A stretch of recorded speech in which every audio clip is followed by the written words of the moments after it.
안녕하세요. 세종제작교회 김남식 목사입니다. 어, 날씨가 많이 덥습니다. 우리가 신앙을 갖는 것 중에 하나가, 장점이 뭐냐면, 증오에서 이제 벗어날 수 있다라는 건데, 우리가 이제 그 용서의 대명사라고 20세기 얘기하는 분이 바로 이제 코리텐붐 여사입니다. 이 코리텐붐 여사는 이제 그 홀로코스트 유대인 학살을 자행한 그 독일 그 나치 장교를 이제 용서하는 그런 과정에서 이제 하나의 용서의 대명사가 됐죠. 그래서 그 교회 안에서 이제 우리가 용서를 얘기할 때 이제 가까운 예를 하나 말씀드리면, 제가 이제 테니스를 치러 갔어요. 이제 원래 대회를 하러 갔는데, 테니스 대회를 끝나고 나서 이제 식사를 하게 됐습니다. 식사를 하게 됐는데, 제 맞은편에 앉으신 분이 이제 권사님이세요. 근데 이제 권사님께서 그 뭐라고 말씀하시냐면, 그 옆에 이제 빈자리가 있었는데 장로님이 앉게 돼 있었어요. 그랬더니 이제 난 장로 싫은데 막 그러시는 거예요. 그래서 이제 제가 그래서 그렇죠. 그럼 자리 옮기세요. 이렇게 해서 얘기했습니다. 그러니까 이제 이게 한 교회에서 모인 게 아니고, 하나의 테니스 클럽에 여러 교회 분들이 오셔서 함께 이제 운동을 하는 모임이기 때문에, 식사를 이제 끝나고 나서 이제 식사를 하는 자리여서 이제 본인이 솔직하게 얘기하시더라고요. 근데 뭐 괜찮아요. 뭐 이렇게 얘기하시더라고요. 그래서 근데 이제 제가 말씀드렸죠. 교회를 이제 안 다니시잖아요. 했더니 다니긴 했대요. 권사님이 다니기 시작하시는데, 권사님 말씀에 따르면 좀 쉬고 있대요. 그래서 그러시냐고 그랬더니 이제 본인이 얘기를 하시는 거예요. 사실은 이제 교회를 다녔는데 그 친했던 장로님이 제안을 해서 함께 공동 명의로 땅을 샀어요. 땅을 샀는데 그 땅에 이제 다가 건물을 지으려고 하다 보니까 그 공동 명의자의 명의가 필요했던 거죠. 사인을 받아야 되는데, 이제 근데 이제 그 땅을 함께 살 정도면 굉장히 친한 거죠. 그쵸? 그러니까 이게 가족이라든지 친척이라도 같이 투자해서 땅을 사기가 참 어려운데, 그만큼 친했다라는 걸 알 수 있어요. 그래서 땅을 샀어요. 그래서 이제 사인해줘야 되는데 사인을 안 해주는 거예요, 이 장로님이. 그래서 나중에는 이제 그 사인을 안 해주는 상황에서 이제 긴장이 막 흐르고 있는 상태에서 어떤 일이 벌어졌냐면, 아들이 대학생인데 충남대를 다니고 있는데 건널목을 건너가다가 횡단보도에서 차에 치인 거예요. 차에 치여서 이제 이 엉덩이 쪽을 받쳐가지고 이제 고관절이 이제 바스라진 거죠. 그런 상황에서 그 장로님이 그 공동명의로 산 땅을 50%더 비싸게 사라고 그랬다고 얘기를 하더라고요. 그러니까 제값을 주고 팔면은 상관없는데, 왜냐면 이제 매수가가 있으니까. 근데 이제 이익을 보기 위해서 50%를 더 얹어서, 예를 들면 2천만 원에 샀으면 너가 3천만 원에 사가라, 이렇게 얘기를 한 거죠. 그러니까 이제 아들도 다쳤고 건물을 지으려고 하는데 땅 문제도 그렇게 섞여서 사람에 대한 배신감도 느끼고, 그래서 이제 제가 여쭤봤죠. 그러면 이제 하나님 원망 안 하세요? 그랬더니, 사실은 그 장로님이 이제 배신감을 준 것보다 아들이 그런 사고에서 죽지 않고 살아난 거에 감사하시더라고요. 그러니까 더 큰 일이 벌어지니까 그 배신감은 사실은 그렇게 크지 않은 거죠.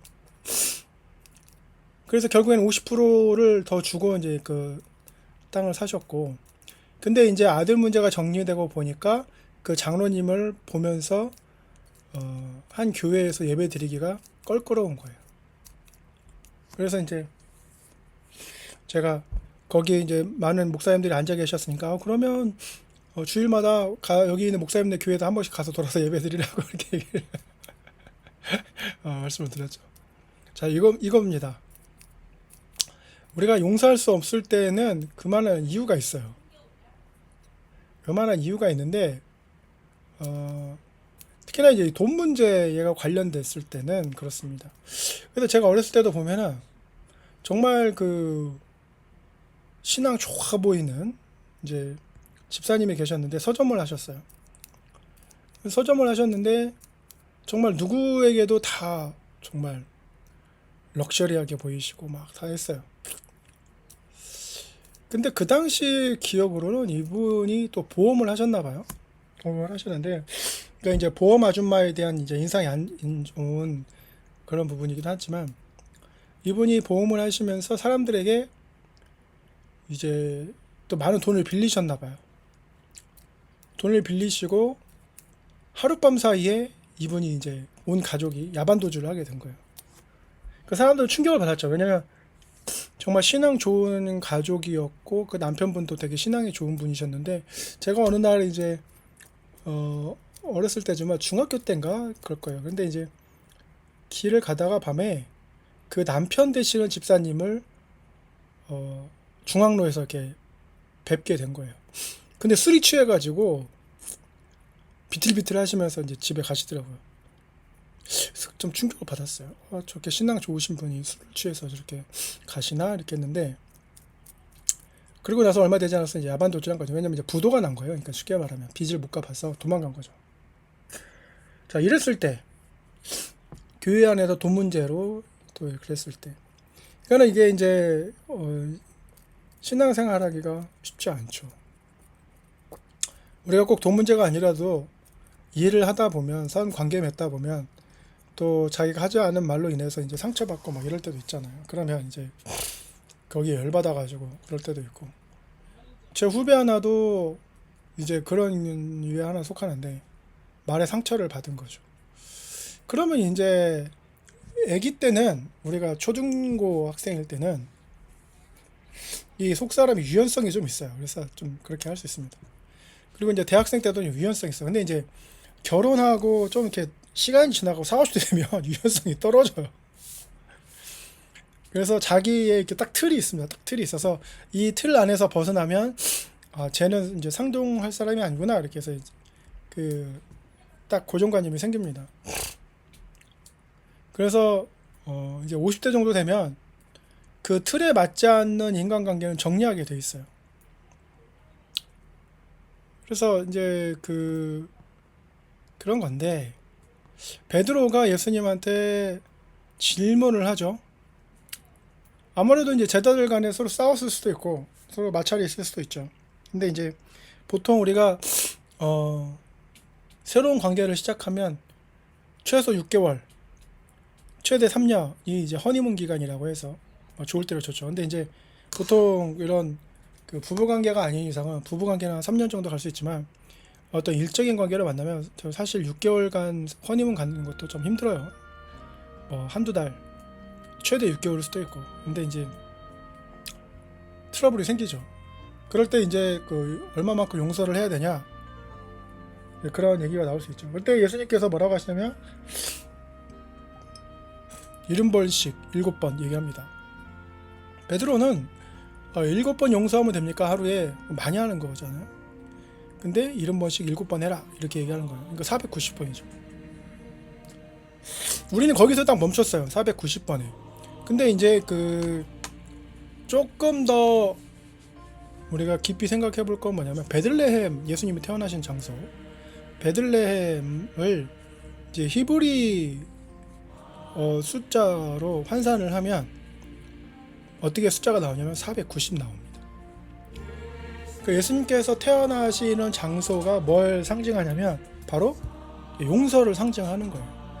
예수님은 용서를 상징하는 거죠. 그래서 가룟 유다가 배신할 것도 알고, 베드로가 배신할 것도 알고, 제자들이 배신할 것도 알고, 또 여러분과 내가 배신할 것도 알죠.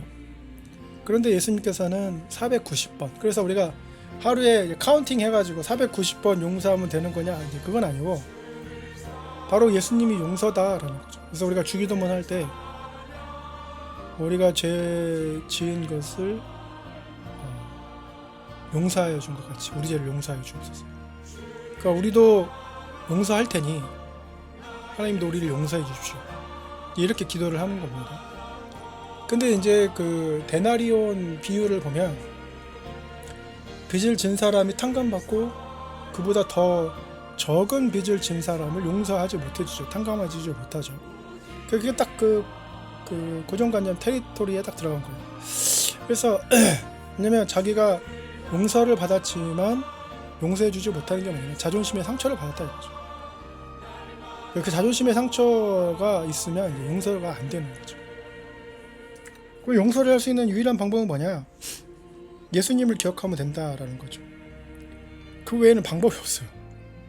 한약을 먹어도 안 되고 주사를 맞아도 안 되고 방법이 없어요. 내가 아무리 뭐 좋은 호캉스를 한다 하더라도 용서가 안 돼요.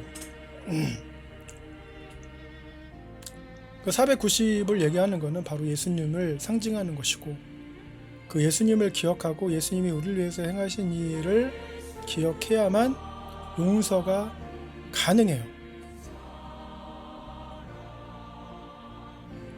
그래서 여러분 마음속에 그 용서하지 못하는 사람이 있잖아요. 그 용서하지 못하는 사람을 용서할 수 있는 가능성은 예수님밖에 없어요. 그래서 그건 우리가 막 위지적으로나 인지적으로 노력해도 되는 건 아니에요.